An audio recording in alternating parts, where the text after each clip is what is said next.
Precisamos acordar diante das manifestações que tomaram as ruas do Brasil. Tanto o governo quanto o Congresso Nacional e o Judiciário precisam assumir as suas responsabilidades. É preciso questionar o governo diante do quadro econômico que se desenha e motiva os protestos. Nesse sentido, registro em plenário o artigo do jornalista Antônio Machado, publicado no Correio Brasiliense de ontem, sob o título "O Saco Explodiu". Machado faz uma análise muito objetiva e pertinente sobre esse movimento cívico vivido nas ruas de diversas capitais e cidades brasileiras, que bateu às portas do Congresso Nacional.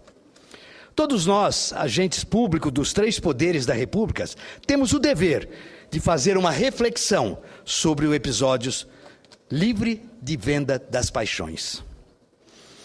Como bem se viu em diversos momentos, houve um repúdio ao levantamento de qualquer bandeira desta ou daquela agremiação partidária. O movimento retrata uma insatisfação generalizada, que não pode ser ignorada pelo Congresso, muito menos pelo governo ou pelo Judiciário. As diversas motivações, com o aumento das passagens de ônibus ou a cobrança quanto ao dinheiro público gasto nos estádios e não na educação, na saúde e no transporte público, demonstram que a sociedade está mais bem atenta às ações do poder público. Sem dúvida, a sociedade se politiza a cada pleito e está disposta a cobrar de todos e de cada um de nós a parcela de responsabilidade dos destinos do Brasil. Tem razão Antônio Machado ao dizer que entender as transformações que detonam os anseios e medos expressos nas manifestações e mais prudente se tem que mudar o rabo do demônio dos movimentos sociais.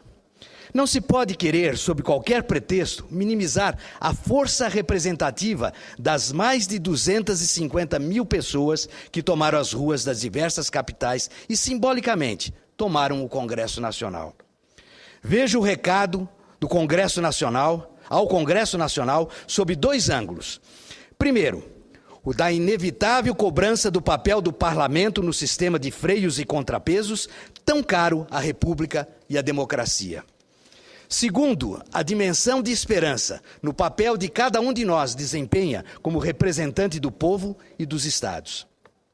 Não podemos negar que o sistema de contratação direta, que permitiu a construção dos estádios bilionários, foi aprovado pelo Congresso Nacional.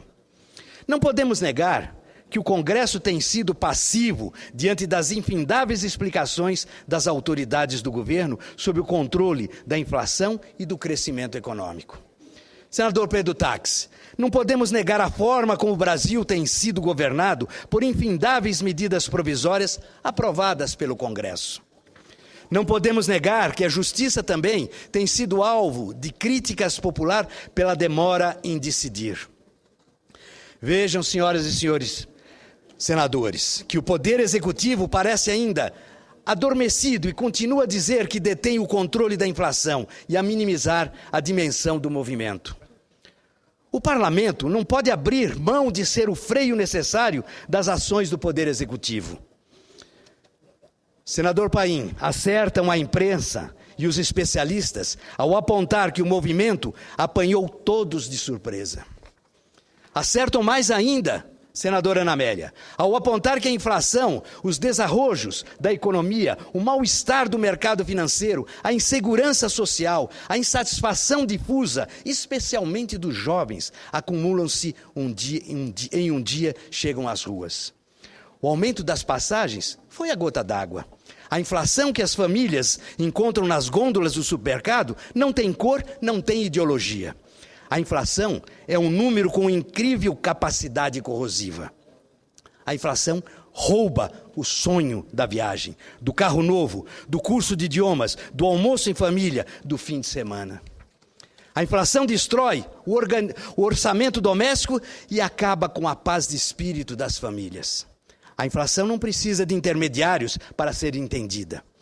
Não precisa de explicações sofisticadas de uma equipe econômica desacreditada.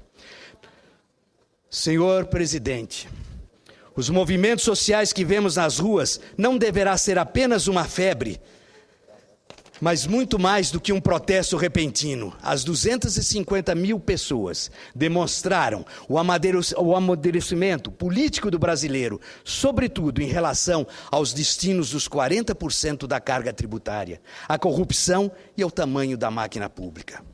Pelas redes sociais, 79 milhões de pessoas falaram em um único tema. Como bem ensina o velho ditado popular, o difícil não é mentir, mas continuar mentindo. O brasileiro passou 8 anos no governo Lula ouvindo infindáveis bravatas que culminaram com a conhecida história da Marolinha. Lula gastou a rodo para fazer a sucessora Dilma Rousseff, colocada sob o manto de boa gestora. Que doce ilusão. E agora, presidente Dilma, será que a senhora vai ter a humildade para reconhecer a má condução da política econômica e a necessidade de diminuir os gastos públicos?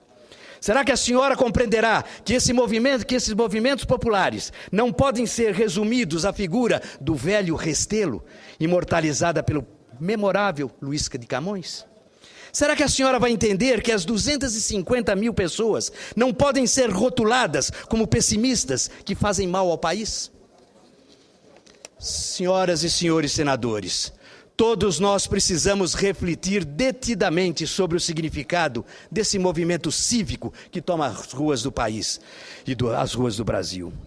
Creio que a presidente Dilma tem o dever de dar o exemplo e fazer uma autocrítica, antes que se coloque por terra a estabilidade econômica e o esforço no sentido de viabilizar o crescimento sustentável do Brasil.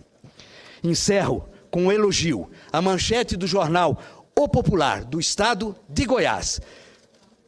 Alguma coisa, sem ser injusto com a imprensa em geral. O título diz tudo.